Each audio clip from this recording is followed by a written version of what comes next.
سمجھ لیں کہ حضرت ابوبکر صدیق کو نا بچانا چاہتے ہیں، یا ان کو پتہ نہیں یہ معصوم، پتہ نہیں ان کو معصوم مانتے ہیں یا ان کو نبی مانتے ہیں. میں بات کھلی کر رہا ہوں آپ، یعنی کہ وہ ان کو اس طرف لا رہے ہیں کہ جیسے وہ نبی ہیں یا وہ معصوم ہیں، ان سے کوئی یہ اگر مگر نہیں ہو سکتا. سوال کر رہا ہوں کہ جب نبی کا ترکہ تقسیم نہیں ہوتا، جب نبی کی اکلوتی بیٹی وارث نہیں بن سکتی تو بیویاں کیسے وارث بن سکتی ہیں؟ ام المومنین عائشہ صدیقہ رضی اللہ تعالیٰ عنہ ساری زندگی اس گھر میں رہی ہیں، وہ کس حق سے رہی ہیں؟ ایک ہی حق ہے نا ان کا کہ نبی کی زوجہ ہے.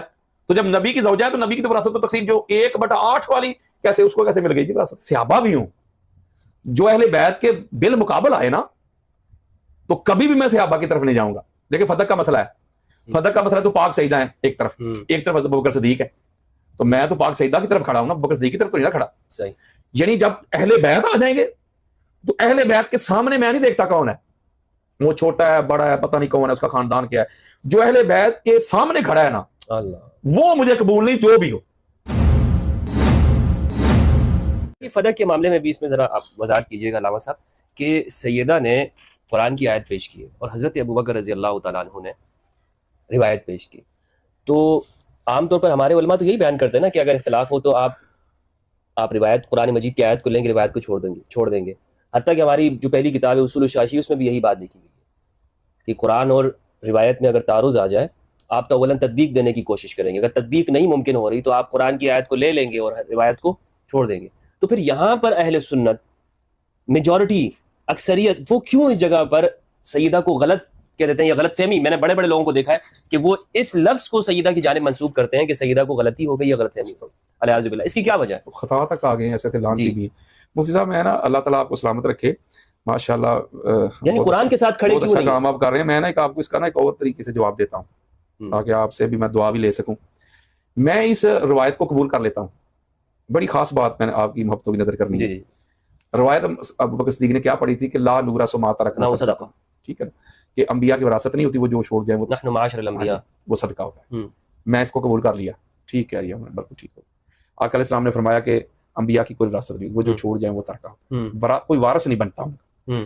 آپ مجھے بتائیں قرآن کے اصول کے مطابق، آقا علیہ السلام کی شریعت کے مطابق، کوئی بھی بندہ ہو، زید بکر، جب وہ فوت ہوتا ہے پیچھے جو اس کے وارث ہوتے ہیں وہ اس کا ترکہ جو چھوڑا ہوا ہے اس کو تقسیم کرتے ہیں، جو اللہ اور اللہ کے رسول نے اس کے حصے بیان کر دیے ہیں قرآن میں اس کے مطابق، ٹھیک ہے. بیوی ہے اس کو 1/8 ملے گا، اسی طرح جو بیٹے کا ہے اس کو ملے گا، بیٹی کا اس کو ملے گا، وائف کو اس کا ملے گا، ٹھیک ہے نا. جو اس کا چھوڑا ہوا ترکہ ہے، اس میں قرآن کی بے شمار آیات موجود ہے، جو بھی چھوڑا ہے اس میں بے شک اس کے پلاٹ ہوں، اس کی گاڑی ہو، موٹر سائیکل ہو، بینک بیلنس ہو، باغات ہوں، زمینیں ہوں، دکانیں ہوں، جو بھی ما تارا کا قرآن کہہ رہا ہے، جو بھی چھوڑا ہے اس نے وہ سارا جمع کیا جائے گا، ٹوٹل جو اس کا ترکہ ہے. اس ترکے میں سے پھر قرآن اور حدیث کے مطابق جو اللہ اور اللہ کے رسول کی شریعت ہے، ہر بندے کو اس کے حصے کے مطابق اس کو تقسیم کیا جائے گا. بات ختم. یہ اصول ہے، کوئی مائیکل اس کو رد نہیں کر سکتا. ہم نے کہا چلو ٹھیک ہے. حضرت ابوبکر صدیق نے کہا کہ حضور نے فرمایا ہمارا کوئی وارث نہیں بنتا، ہم جو چھوڑ دیں وہ صدقہ ہے.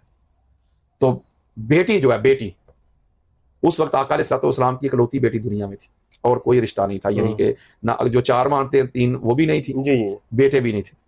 پاک سیدہ تھی نا، جی بالکل. باقی ازواج تھی. آقا علیہ السلام کی جو وراثت تھی وہ تقسیم ہونی تھی پاک سیدہ میں اور ازواج میں، اور تو کوئی نہیں تھا نا. جی مفتی صاحب بولے نا، میرا ساتھ ہے تھوڑا سا. نہیں. تو اب مجھے بتائیے گا کہ میں اس کے اوپر انبار لگا سکتا ہوں. ام المومنین حضرت عائشہ صدیقہ رضی اللہ تعالی عنہا وہ جس گھر میں رہی ہیں وہ گھر کس کا تھا؟ نبی کا. ما بین بیتی و منبری روضۃ من ریاض الجنہ، میرے گھر سے لے کے میرے منبر تک جو جگہ ریاض الجنہ، میرا گھر، رسول اللہ کا گھر، وہ نبی کا گھر تھا. حضرت ابوبکر صدیق کو کہنا چاہیے تھا رضی اللہ تعالیٰ عنہ کہ بیٹی عائشہ جب تک حضور علیہ السلام حیات تھے آپ ان کے گھر میں رہیں، آپ ان کی زوجہ تھی، آپ کا حق بنتا تھا. چونکہ رسول اللہ کا ہو گیا وصال، نبی کی وراثت تقسیم نہیں ہو سکتی، نبی کا کوئی وارث نہیں بن سکتا. نبی کا جو ترکہ ہوتا ہے وہ صدقہ ہوتا ہے، لہٰذا یہ اسٹیٹ کی پراپرٹی ہے. آپ میرے گھر